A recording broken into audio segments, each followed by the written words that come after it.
Chers amis, peut-être êtes-vous surpris de ne pas avoir entendu ces textes qu'on lit dans les dimanches de l'Avent, qui nous parlent de la lumière, qui nous parlent de Jean-Baptiste, etc. J'ai choisi aujourd'hui de prendre des textes qui tournent autour de la question de la vie et de l'enseignement de Jésus. C'est pourquoi nous avons entendu 3 extraits d'évangile.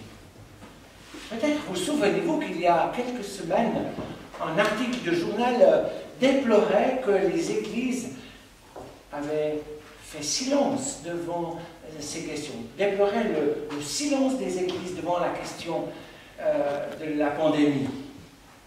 Et ceux qui ont pris la parole à ce moment-là, c'était précisément des théologiens qui déploraient le fait qu'on en parlait peu, mais ce faisant, ils en ont parlé. Et le professeur de morale de Genève, d'éthique, a ouvert quelques pistes. Le professeur Marguerat, qu'on connaît ici aussi, a ouvert quelques pistes.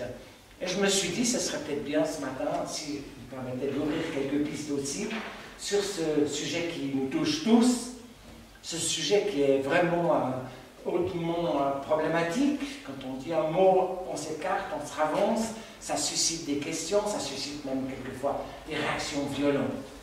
Simplement ensemble, essayer de trouver une parole biblique, une parole chrétienne sur ce que nous vivons et ce que nous pouvons en faire. La question qui démarre pour moi, c'est de se dire de quoi le Covid est-il le nom? Quand on dit de quoi quelque chose est-il le nom, on essaie de voir derrière un phénomène, quelque chose qui existe, ce qui se cache et ce qui peut être compris, ce qui peut être lu, ce qui peut être intégré. De quoi le Covid est-il le nom? Alors, évidemment, il faut commencer de manière très basique, en rappelant que ça a commencé peut-être parce que nous empiétons de plus en plus sur la nature et que le monde sauvage a de la peine à trouver place et qu'il y a des contacts. Vous vous rappelez, on disait des contacts entre les animaux et nous. Ça, c'est une chose indéniable. Nous sommes beaucoup sur la Terre et nous avons besoin de manger. Il y a peut-être une piste là à réfléchir sur l'écologie.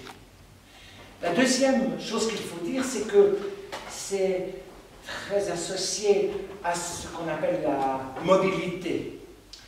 Notre société moderne, post-moderne, est caractérisée par une mobilité qui n'a jamais existé au cours des âges. Une mobilité physique, puisque jusqu'à il y a peu de temps, nous voyagions dans le monde entier comme dans un village au XIXe siècle. Et puis ça a évidemment accéléré le transport de toutes ces vilaines petites bêtes.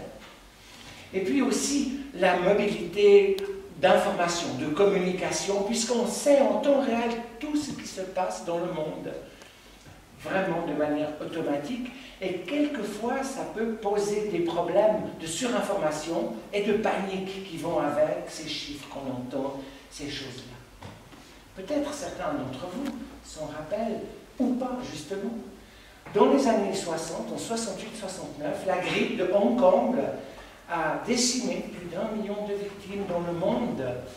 On n'en a quasi pas entendu parler. On n'a pas mis à terre l'économie ni les contacts humains. Il y avait là peut-être un désir de nos autorités de ne pas paniquer les gens. Et beaucoup d'entre nous, beaucoup, 1 million de monde sur la Terre, est mort de la mauvaise grippe, d'une mauvaise grippe. Mais évidemment, ça n'explique rien. Ça ne dit pas en quoi le Covid est symptôme de quelque chose d'autre. Si on remonte un petit peu le temps, on se rend compte que très vite, nos autorités ont, de manière judicieuse, pris le parti de soigner tout le monde et d'éviter l'engorgement dans les soins intensifs, dans la réanimation. Ce faisant, tout s'est organisé là autour. Et on peut dire que c'est pour protéger la santé que la société elle-même et l'économie a été mise de côté pendant un moment, moins dans la deuxième vague, mais dans la première c'était assez clair. Et c'était étonnant pour nous parce que, en tout cas moi, je pensais que c'était l'économie qui dictait tout dans le monde. Le gain, la finance, les profits, tout ça. Ben non, il y a eu un souci plus élevé le souci de maintenir en vie, de garder en vie le plus possible les gens. Et ça, c'est très beau. C'est très beau puisque la vie, c'est ce qu'on a de plus cher, la vie de nos chers aussi. Il y a eu donc une espèce d'ouverture sur la vie à un point tel, et là je suis un peu critique maintenant, de dire que le salut égale la santé. Et si on y réfléchit bien, dans notre société, c'est très proche. Nous, modernes, avec nos hôpitaux, notre pharmacie, notre puissance de soins, approchons de la plus haute vertu possible, la santé. C'est la santé qui est là. Il faut s'interroger donc. C'est bien la santé. La santé, c'est la vie. La vie, elle est recherchée par nos autorités, par nous aussi. Mais il faut poser la question comme chrétien. Quelle vie? Quelle vie?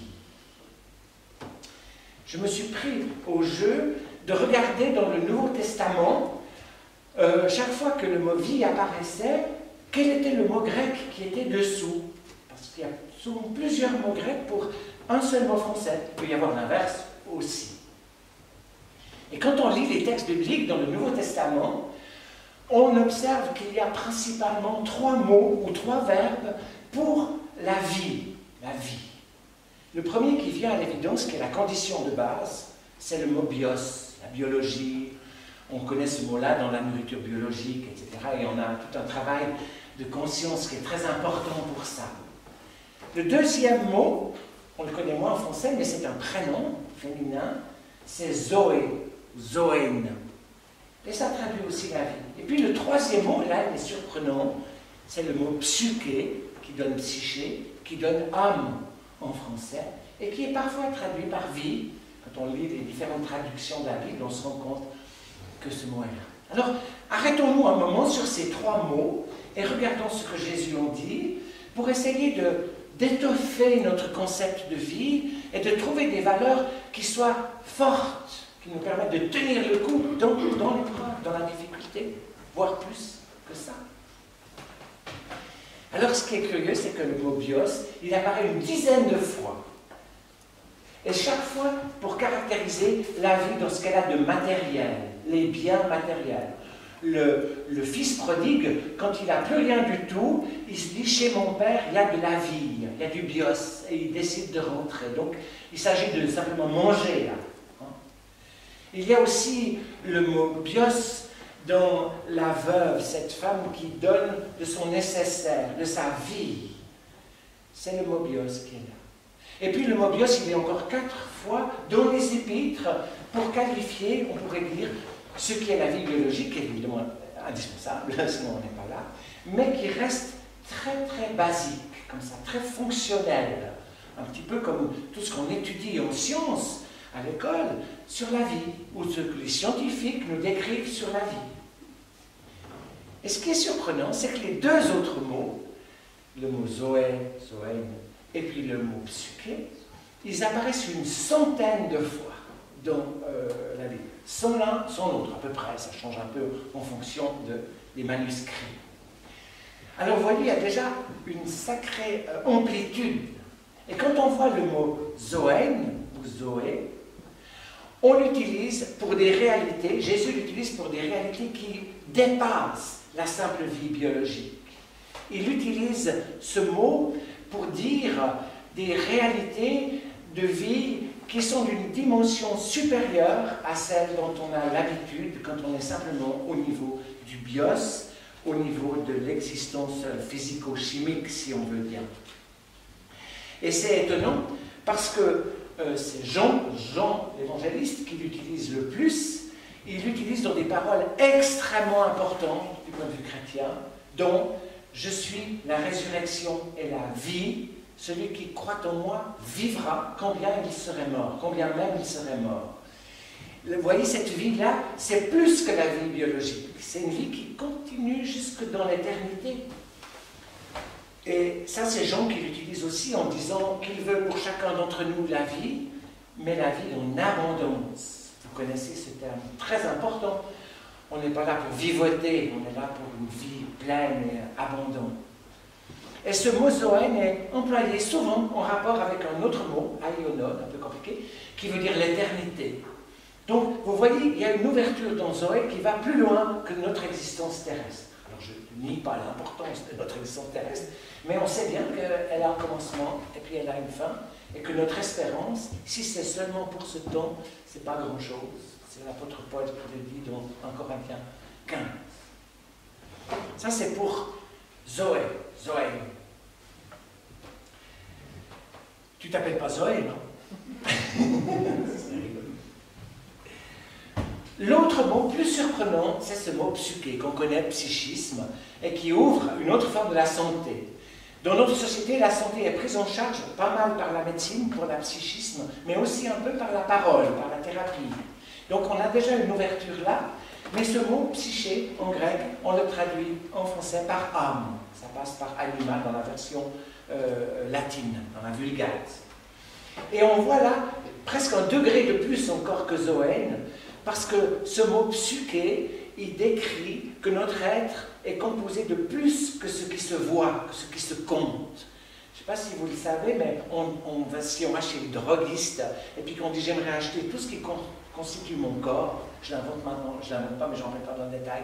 Alors, il y a 70% d'eau, l'eau ça vaut pas grand-chose. Il y a des composantes, je ne sais pas comment on appelle ça, ce qui fait les protéines, ou il y a un clou, parce qu'on a du fer dans le corps, il y a quelque chose. Voilà. Mais tout ça, ça coûte environ 100 francs. Donc, ce n'est pas grand-chose qui constitue notre corps si on doit l'acheter.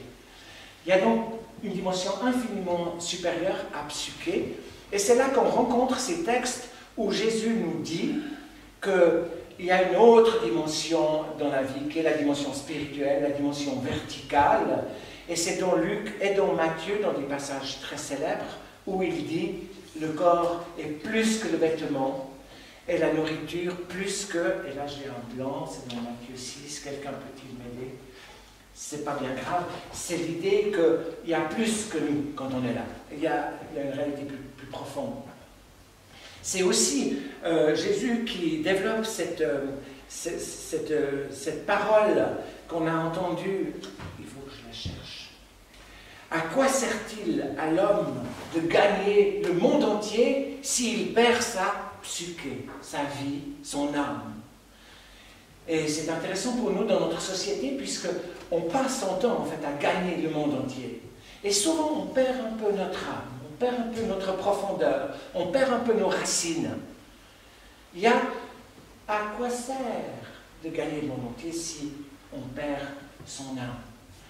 Et ces paroles-là, elles font écho aussi à cette fameuse histoire que vous connaissez, cet homme qui, vous ne pouvez pas tout lire, mais cet homme qui dit « Formidable, j'ai des récoltes sensationnelles, je vais construire des greniers, je vais mettre tout ça, puis je vais dire « Repose-toi, mon âme, mange et bois, réjouis-toi. » Et dans l'histoire, on nous dit « Insensé, cette nuit même, ton âme te sera redemandée, ta vie. » Et le type qui avait bossé toute sa vie pour avoir de la sécurité, elle est à zéro.